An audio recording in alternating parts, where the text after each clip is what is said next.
প্ৰাণৰ শিল্পী জুবিন গাৰ্গৰ সপোনৰ ছবি ৰৈ ৰৈ বিনালে আৰু ৰৈ ৰৈ বিনালেৰ আজি প্ৰথম দৰ্শনী ইতিমধ্যে বেলতলাৰ মেট্ৰিক যি চিনেমা হলত ৰাতিপুৱা 4:25 আৰম্ভ হৈছিল আৰু দ্বিতীয় দৰ্শনীৰ কাৰণে ইতিমধ্যে আৰম্ভ হৈছে 6 বজাৰ পৰা।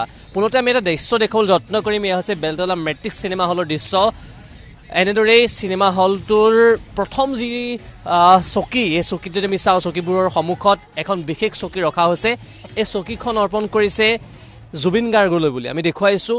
এনেদৰে বেলতলা মেট্ৰিক চিনেমা হলত এখন বিশেষ চকী জুবিন গাৰ্গৰ কাৰণে তেখেতসকলে এনেদৰে ৰখা হৈছে। তাৰ সমান্তৰালকৈ আমি দৃশ্যাংশ দেখুৱাইছোঁ।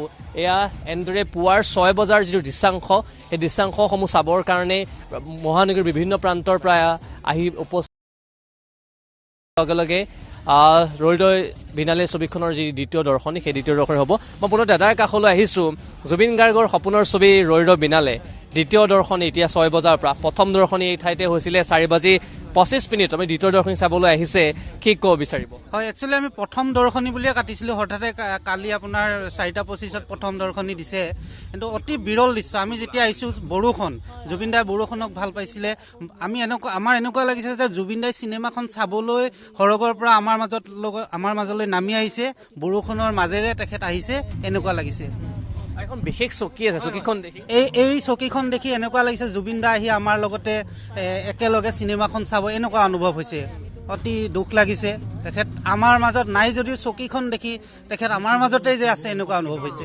তেখেতৰ সপোনৰ ছবি, এখন সপোনৰ ছবি। সেইকাৰণে আমাৰ সকলো ৰাইজে, আমি উজাগৰি থাকি হ'লেও আমি এই চিনেমাখন চাব আহিছোঁ। সকলো ৰাইজে সহায় কৰিব, সহযোগিতা দিব চিনেমাখনত, তাৰে আশা কৰিছোঁ।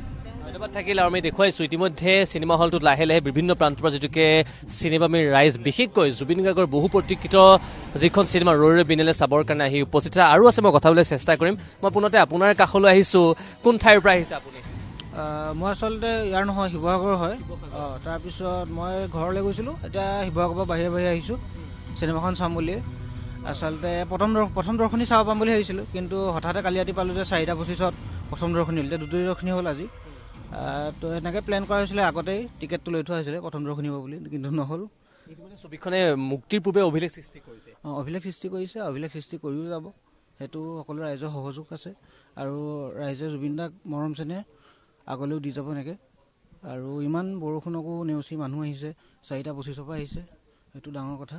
ধন্যবাদ থাকিল। আৰু ইতিমধ্যে আমি কৈছোঁৱে যে বিভিন্ন প্ৰান্তৰ পৰা এয়া ছবি চাবলৈ বুলি সকলো আহিছে। আৰু এয়া ইতিমধ্যে আমি চিনেমা ঘৰৰ ভিতৰৰ পৰা আমি দেখুৱাবলৈ যত্ন কৰিছোঁ। এয়া এনেদৰে বৰ্তমান সময়ত জুবিন গাৰ্গৰ বহু প্ৰতীক্ষিত যিখন ৰৈ ৰৈ বিনালে ছবিখন চাবলৈ বুলি মহানগৰীৰ বিভিন্ন প্ৰান্তৰ পৰা ছবিপ্ৰেমী ৰাইজে আহি উপস্থিত হৈছে। মই ইতিমধ্যে উল্লেখ কৰিছোঁৱে যে জুবিন গাৰ্গৰ সপোনৰ ছবি আছিল ৰৈ ৰৈ বিনালে, আৰু ৰৈ ৰৈ বিনালে ছবিখনে ইতিমধ্যে মুক্তিৰ পূৰ্বে এক অভিলেখ সৃষ্টি কৰিছে।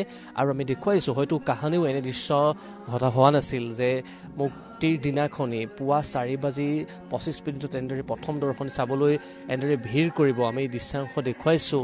এয়া হৈছে বেলতলা মেট্ৰিক চিনেমা হলৰ। এনেদৰে আজিৰ দিনটোত ৰাজ্যৰ প্ৰতিটো যিটো চিনেমা গৃহ, সেই চিনেমা গৃহত ৰৈ ৰৈ বিনালে ছবিখন চাবৰ কাৰণে এনেদৰে অজস্ৰ, যি আমি যদি চাওঁ, ছবিপ্ৰেমী ৰাইজ, বিশেষকৈ জুবিন গাৰ্গৰ শেষৰ ছবিখন চাবলৈ এনেদৰে ভিৰ কৰা পৰিলক্ষিত হৈছে। মই ইতিমধ্যে উল্লেখ কৰিছোঁ যে জুবিন গাৰ্গৰ সপোনৰ যি ছবি আছিলে, আৰু এটা কথা ক'ব লাগিব, কেৱল অসমৰে নহয়, সমগ্ৰ ভাৰতৰ ভিতৰতে এক অভিলেখ সৃষ্টি কৰিছে, এক বিৰল বুলি ক'লেও ভুল কোৱা নহ'ব। ইতিমধ্যে আমি উল্লেখ কৰিছোঁ যে ৰৈ ৰৈ বিনালে যিখন ছবি, সেই ছবিখনে মুক্তিৰ পূৰ্বে বহুখিনি যি অভিলেখ, সেই অভিলেখ গঢ়িবলৈ ইতিমধ্যে সক্ষম হৈছে। আৰু আছে, মই ইতিমধ্যে উল্লেখ কৰিছোঁ, বিভিন্ন প্ৰান্তৰ পৰা ছবিখন চাবলৈ বিভিন্ন প্ৰান্তৰ পৰা এনেদৰে এয়া অনুৰাগীসকল আহিছে, বিশেষকৈ ছবিপ্ৰেমী ৰাইজে আহি পুৱাতে আহি ভিৰ কৰিছে। আমি দৃশ্যাংশসমূহ ইতিমধ্যে প্ৰটিন টাইমৰ দৰ্শকসকলক দেখুৱাই আছোঁ। এয়া হৈছে বেলতলাৰ মেট্ৰিক চিনেমা হলৰ দৃশ্যাংশ। এনেদৰে যিসকল ছবিপ্ৰেমী ৰাইজ, সেই ছবিপ্ৰেমী ৰাইজ বিশেষকৈ ৰৈ ৰৈ বিনালে ছবিখন চাবলৈ বুলি বিভিন্ন প্ৰান্তৰ পৰা আহি এইদৰে ভিৰ কৰা পৰিলক্ষিত হৈছে। আমি দৃশ্যাংশসমূহ প্ৰটিন টাইমৰ দৰ্শকসকলক দেখুৱাই আছোঁ। ইতিমধ্যে উল্লেখ কৰিছোঁ যে ৰৈ ৰৈ বিনালে ছবি এখন কেৱল মাথো এক ছবি নহয়, ৰৈ ৰৈ বিনালে হৈছে জুবিন গাৰ্গৰ সপোন। আৰু ইতিমধ্যে সেই সপোনটো যেন বাস্তৱ ৰূপ পাইছে। 70 বছৰ আগতে দেখা এটা সপোন জুবিন গাৰ্গৰ সেই সপোনটো আজি বাস্তৱ ৰূপ পাইছে আজি অসমৰ প্ৰতিটো চিনেমা গৃহত এক উখল মাখল পৰিৱেশে বিৰাজ কৰা পৰিলক্ষিত হৈছে সকলো ওলাই আহিছে হিলদোল ভাঙি জুবিন গাৰ্গৰ শেষৰ যিখন চিনেমা ৰৈ ৰৈ বিনালে সেই ছবিখন চাবৰ কাৰণে ইতিমধ্যে মুক্তিৰ পূৰ্বেই অৰ্থাৎ অগ্ৰিম যি টিকটৰ ক্ষেত্ৰতো এক অভিলেখ সৃষ্টি কৰিবলৈ সক্ষম হৈছিল আমি দেখুৱাইছোঁ এয়া এনেদৰে আহি আছে আমি দেখুৱাইছোঁ প্ৰতিটো যদি চাওঁ দৰ্শনে প্ৰতি দৰ্শনীতে এনেদৰে বৰ্তমান সময়ত অভূতপূৰ্ব সঁহাৰি বা ভিৰ দেখিবলৈ পোৱা গৈছে আমি দেখুৱাইছোঁ এনেদৰে বেলতলা যিটো মেট্ৰিক চিনেমা হল কেৱল মেট্ৰিক চিনেমা হল বুলি নহয় প্ৰতিটো চিনেমা হলতেই এনেদৰে পুৱাতেই আহি বৰ্তমান সময়ত ৰৈ ৰৈ বিনালে এই ছবিখন চাবলৈ ভিৰ কৰা পৰিলক্ষিত হৈছে